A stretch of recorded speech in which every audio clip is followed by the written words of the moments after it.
Good afternoon. My name is Jamie Reed, and I hold a Master's of Science in Clinical Research Management from Washington University in St. Louis, Missouri. I am also a lifelong Democrat, a mom of 5 boys, 3 of whom were adopted out of the foster care system, and I'm a lesbian. I am also the public whistleblower from inside a pediatric gender center.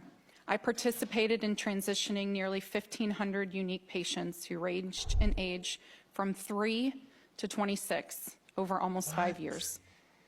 I was once a true believer in pediatric gender medicine. Now I understand I participated in an industry that was based on fraud, deception, and in layman's terms, we were running a racket. Patients with significant comorbidities were treated using unethical and deceptive informed consent practices. They were never properly assessed, informed of their condition, or given a diagnosis. A diagnosis itself is the first required step for any consent to be valid and not fraudulent. These were also vulnerable patients who required specific, special safeguards. First, they were minor patients and should have been provided all of the safeguarding protections we would want for all children. Second, they had significantly presenting comorbidities, often falling within the definition of a stigmatizing complex medical disease, some even meeting the criteria for a legal medical disability. We were harming disabled children.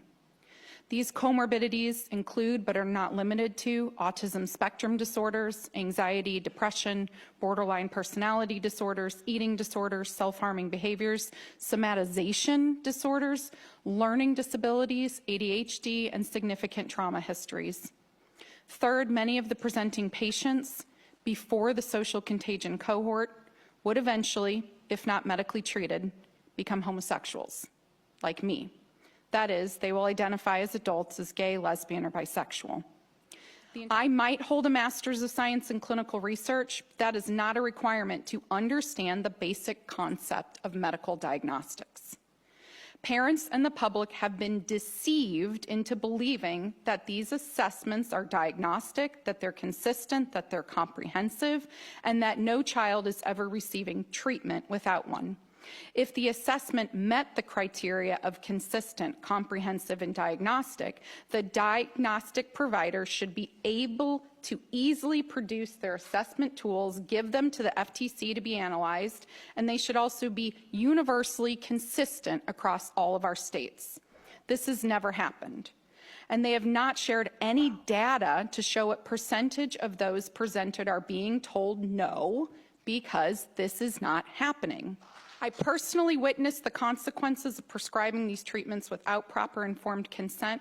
One of my patients, after her radical bilateral mastectomy at 19, called begging for her breasts to be put back on. This harm has not been contained to children or minors.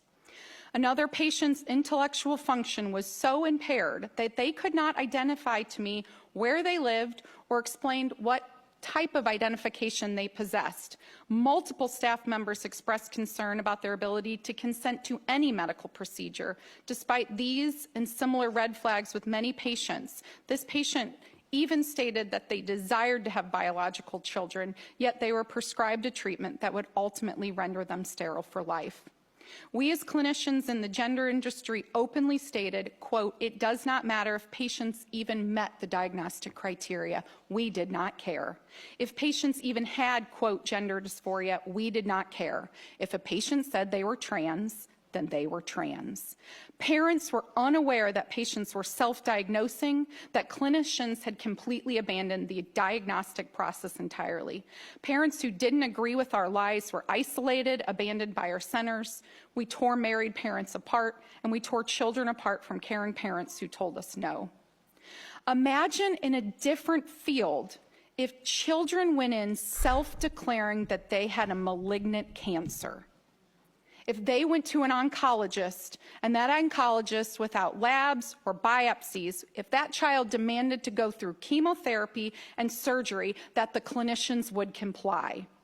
And then the clinicians would then bill our insurance for those procedures, medical visits, making money for the hospitals and themselves based on this deception.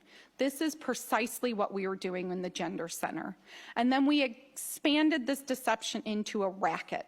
We created specific lists of affirming therapists who would do exactly what we wanted. A therapist could only get on that list if they would comply. We needed a letter for insurance, so guess what we did? We wrote it. We made it fill in the blank, we pre-drafted it, and I know this because I am the one who not only created this letter, but I emailed it out to all of those same therapists for hundreds of our patients.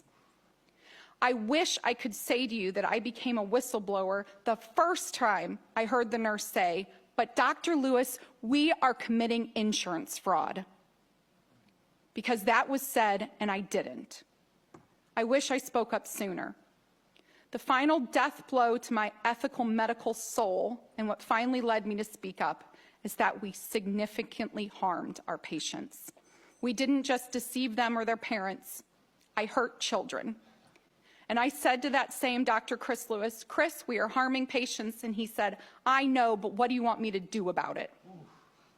I hurt the very children I was employed to protect. St. Louis Children's Hospital mission statement is simple. St. Louis Children's Hospital will do what is right for children. We did not, and all of us must now reckon with what we have collectively done.